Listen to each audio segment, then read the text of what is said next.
Welcome to the podcast of Missionaries of the Precious Blood, United States Province, where we delve into the heart of our organization's mission and values.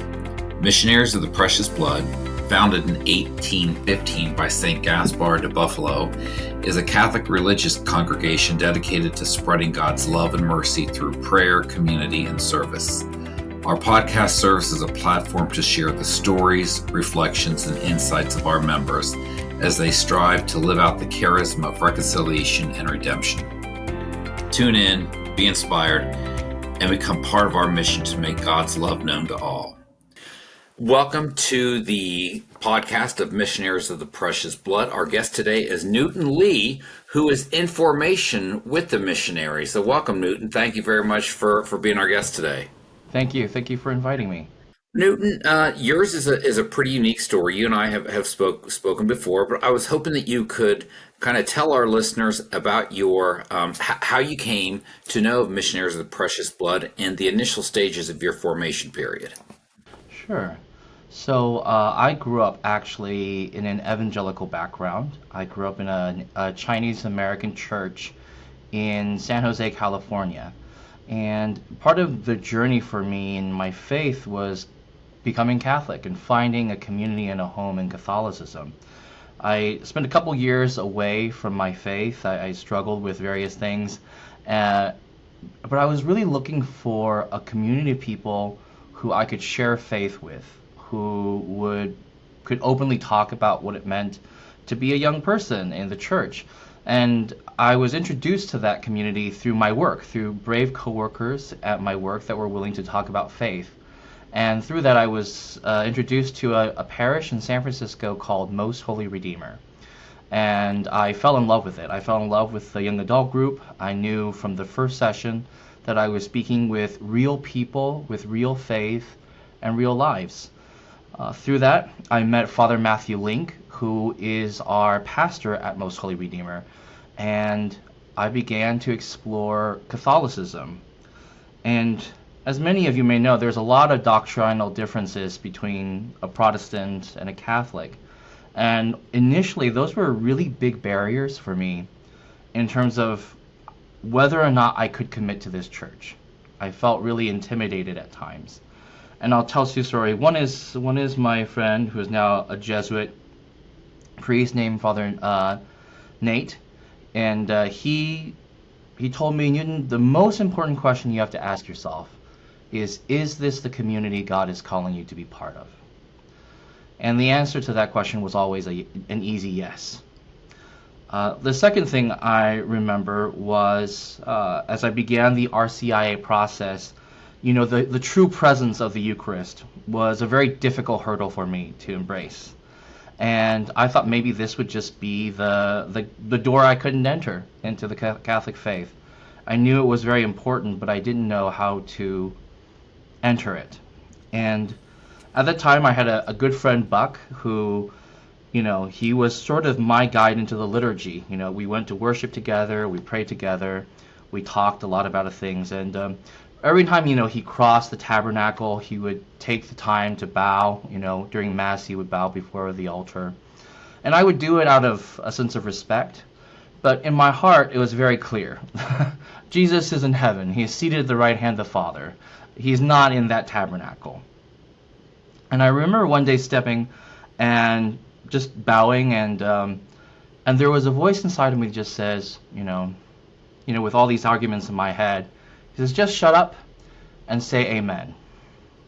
And it was a moment where I felt I could take that instruction, and so I did it. I did it for a period of time. Every time I bowed before the tabernacle, I just said in my heart, amen.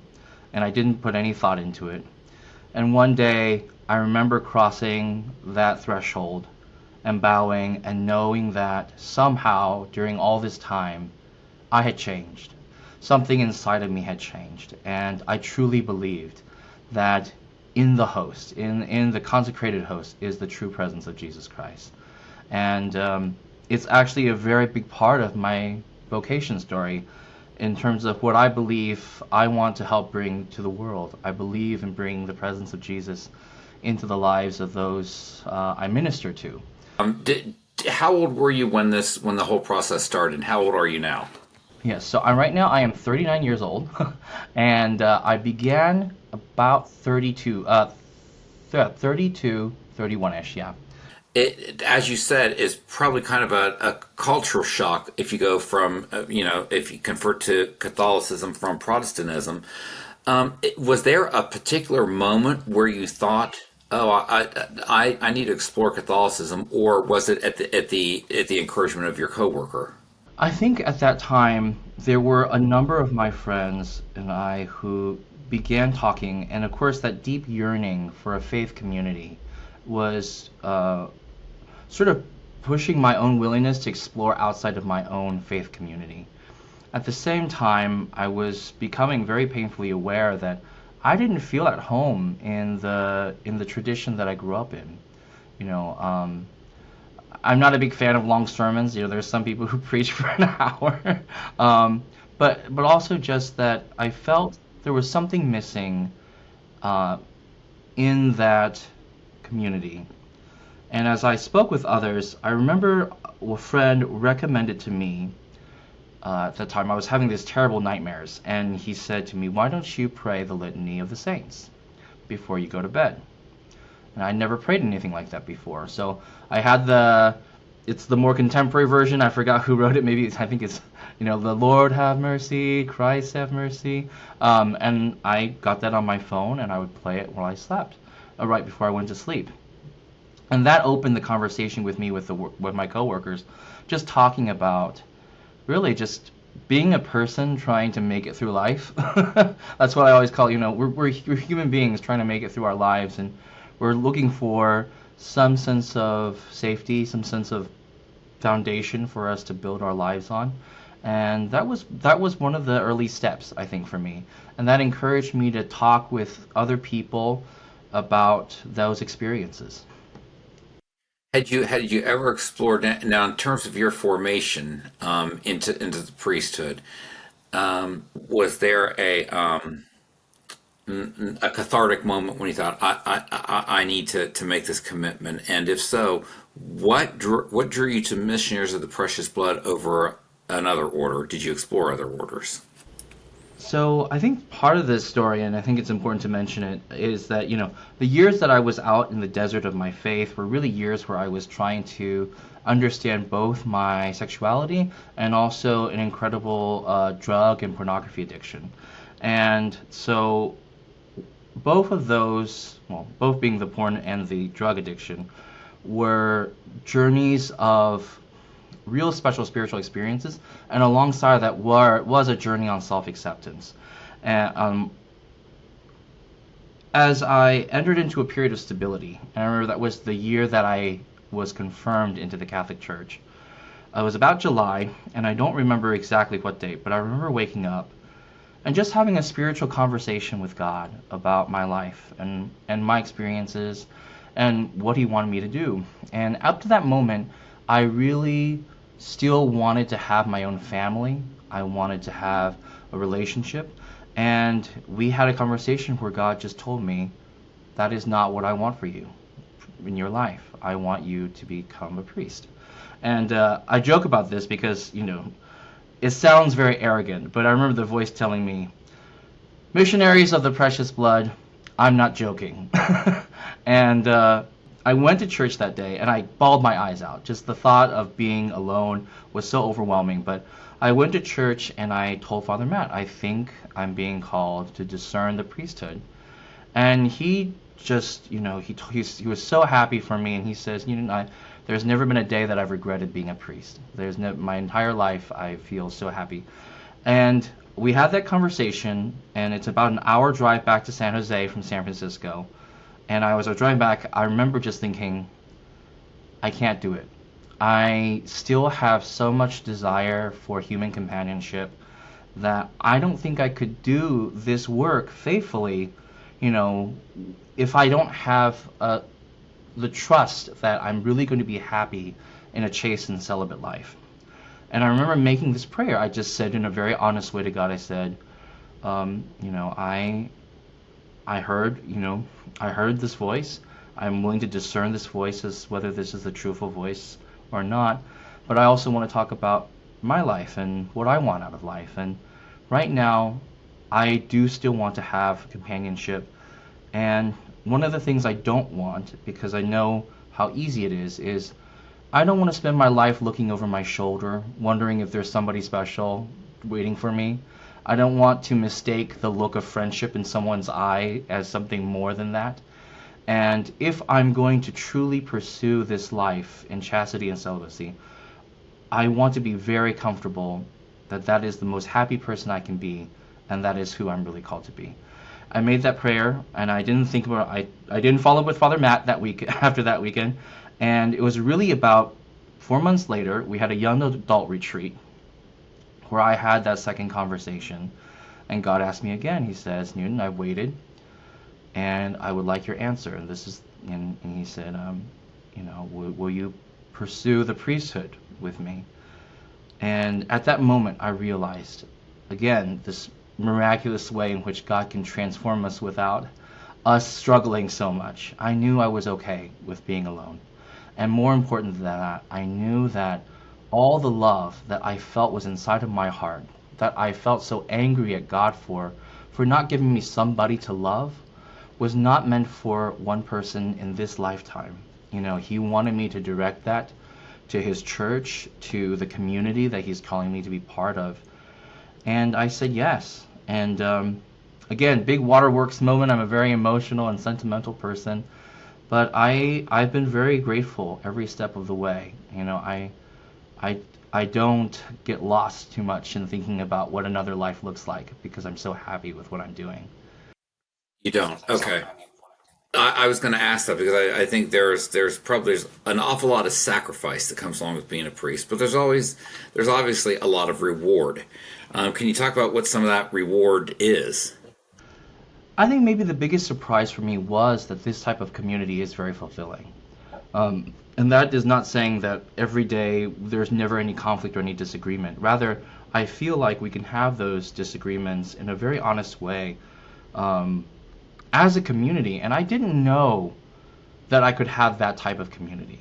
And that is very rewarding to me in terms of understanding what it means to live as a brother in a community. I have an incredible amount of respect for the experience and the labors of so many of who have come before us. And one of the rewards, again, of being in an international community isn't just that we also have people in Tanzania or India or Latin America, but we have sister congregations here in the United States. And I hope that I'm always a big cheerleader for them as well. That those sisters in Dayton and O'Fallon, in the at the ASCs who are in Wichita at their mother house, that they feel that in me they have a brother who truly champions their ministry and loves them, and I cherish their companionship and their wisdom. Hey, let me ask you: was there anyone who ever tried to dissuade you from religious life? Not naming them, but they're without naming them. But did anyone ever say, "Yeah, what are you thinking? Why do you want to do this?" So I believe everybody who has heard my own personal story and my faith journey, they really support me and they really believe that God is inviting me into a wonderful life of service. But one of the people who surprised me was my aunt on my father's side. And when I told her that, I was going to go and join this, look into the priesthood, she actually cried for me, and she said to me, it feels like you're going to be in a different world from us. And my dad's side of the family is not particularly religious, but they're all very familiar with the Catholic faith. They went to Catholic schools as boarding schools in Taiwan. And she says, I see how the women religious, when one of the girls decides to join the religious, women religious, how different their lives become. And I feel like your life is going to be very separated from us, and you're never, and so I was really moved. And it sort of has been the lesson, I guess, of this formation journey is that, we are willing to put away everything to follow the Lord, but we will receive them all back because of our commitment. And I like to think that in the same way for my father, he felt he was losing his son, but we spend a lot of time together. I talk to my father almost every day, and so all these relationships that felt like they were going to change irrevocably and it was going to become, it didn't have to be that way. And, I have a God that is deeply invested in me loving my family, loving my aunt, loving my brother and my sister and my nephew and my niece, and that has never been that is ironically not the sacrifice I actually ended up having to make. But I needed to be able to know for myself that God came first in all of those relationships. Okay, that's fascinating. That's a great analogy. May I ask, what has your formation been like? Can you take us through the formation period and what that entails? Oh. So well, I could take it a little bit even before. Before I applied to the community, we had a inquiry phase, which lasted for about 3 years. But the main part of it is the year spent doing an inquiry journal with one of the members. It's an opportunity to be exposed to the history of our community, to share stories, and think about a spirituality of the precious blood, introducing those kind of concepts. After I made my application, which was a little bit about 3 years ago, I entered what we call initial formation. Initial formation is typically for those who may not have an undergraduate degree, or for a person like me who has a degree but doesn't have a lot of credits in philosophy or pre-theology, to go and get those basic preliminaries. I spent about a year at DePaul University studying philosophy, and after that, usually it's a 2 year process, but I was a little bit fast, so I was privileged to actually go to our seminary, CTU, last year, where I did a year of seminary studies. So it's about 2 years of initial formation. This past year, I've been a part of what we call special formation. And in special formation, it's what we have 2 summers, which are really about us connecting with the members and learning about our community history as well as our community prayer life. And in between, we have a year typically at a parish to experience a parish immersion experience. So the parish I spent the last year at is called St. James the Less in Columbus, Ohio. And it's a very unique parish because it's one of the few that we have where it's bilingual. We have a really large and passionate Hispanic Catholic community here that's even growing really now. And we have the legacy of an Irish and Polish and Italian parish that is shrinking, which is very common to the United States. So it was an opportunity to love people again in whatever transition that they're going through, and to see, what does it mean to serve the whole church, even the time for transitions. Okay. All right. And so you're at St. James the Less now. As we spoke a little bit before we started recording, you've been traveling this summer. Tell us about that. This summer has really been an in-depth history of our members. We have traveled around and had presentations from a lot of our members, including Father Barry Fisher, Father Dennis Christ. We spend a lot of time with different companion groups, the Companions of Mercer County, Companions in near Orlando, Florida, and as well as really getting to know our sister communities. The really special part for me in this summer has been the O'Fallon sisters, because they're a sister community of ours that's entering into completion. And just hearing their story and just seeing the work of love was a very special opportunity for me. And for everyone, the O'Fallon Sisters is an order of nuns in O'Fallon, Missouri, Yes, correct? and they are called the And Sisters of the Most Precious Blood. Yeah. and Newton, can you tell us a little bit about, because some of our listeners may not be familiar with what companions are, especially in relation to Missionaries of the Precious Blood. Yeah. We, as the missionaries, have a lay community that we work with and support, and we call them companions because they walk with us. Their formation takes them through a process by which they enter covenant with us as missionaries of the precious blood. We have them actually as a nationwide group. I think we have something close to probably over 500 companions across the United States. And the amazing thing is that so many of these companion groups, these lay people, are from parishes where we no longer serve the parish itself. But the relationship with the precious blood was so important and I guess life-giving mutually that even though we are no longer pastors at those parishes, those lay people want to continue to be in relationship with us as a religious community. Newton, have there been moments of doubt or struggle during your formation? Absolutely. um, I would say the doubt of the vocation actually has not been present. I wake up every day very renewed about my vocation. But I sometimes am concerned that the community is sort of my own sense of an imposter syndrome. I think any given moment now, they're going to just say, this guy's not a good fit for us. This Yeah, I guy, think everyone feels that way, he's regardless of sincere. their occupation. But yeah, I get it. Yeah, And they're gonna wake up and they're gonna just say, "Go, pack your bags. You have to yeah. go."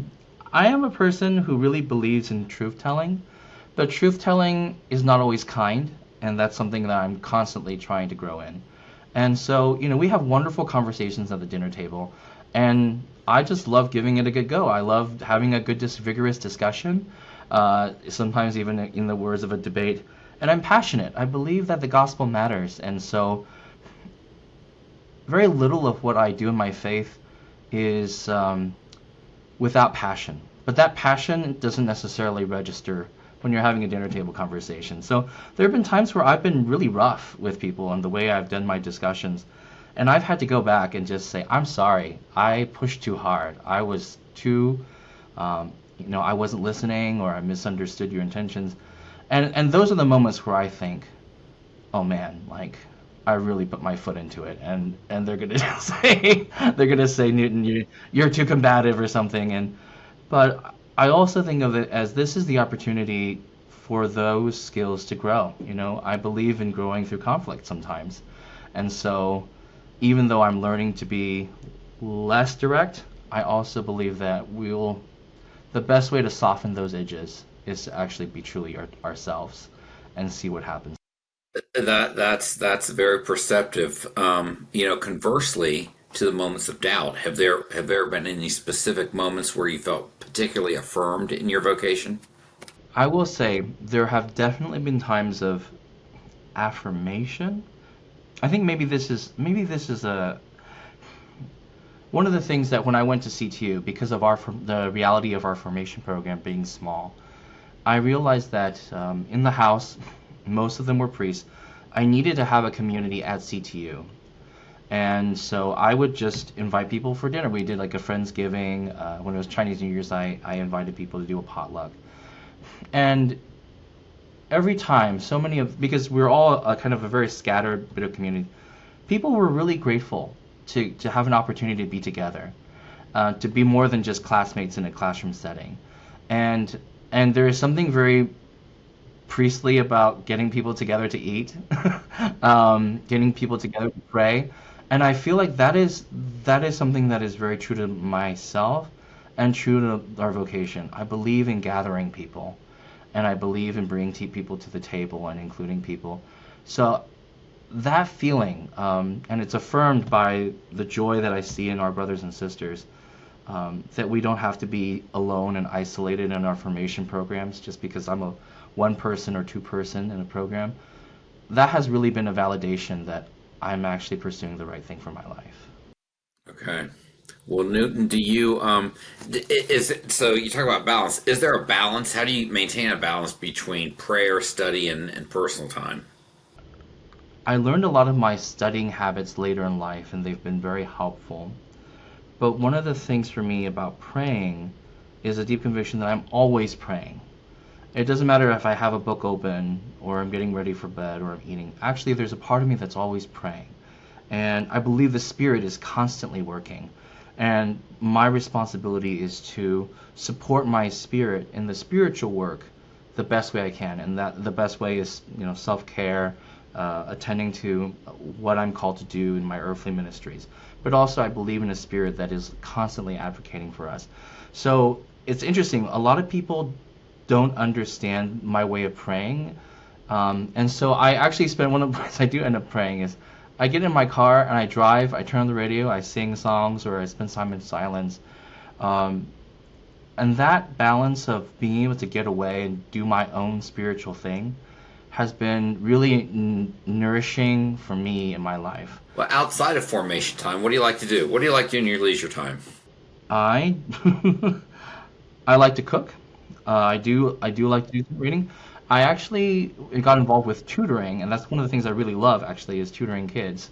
I tutored this fourth grader for the past 2 years, and I'm a big Star Trek, Star Wars fan. I am a big cat video fan. I always tell people I love anything with animals, and but cat videos particularly are my great joy. On the weekends, if the weather's nice, I'll actually get on my bike and right by our house in Chicago, we're right by the lake, Michigan, and there's an isolated bike area, and being able to bike on that is always a real special treat. So. Great. Okay. Yeah. Well, let me ask. You mentioned that you entered formation 3 years ago, correct?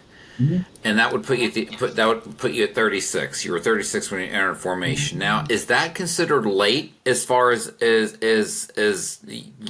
devotion to or a calling to the priesthood? Where does that fall on the spectrum? Yes, that's a great question.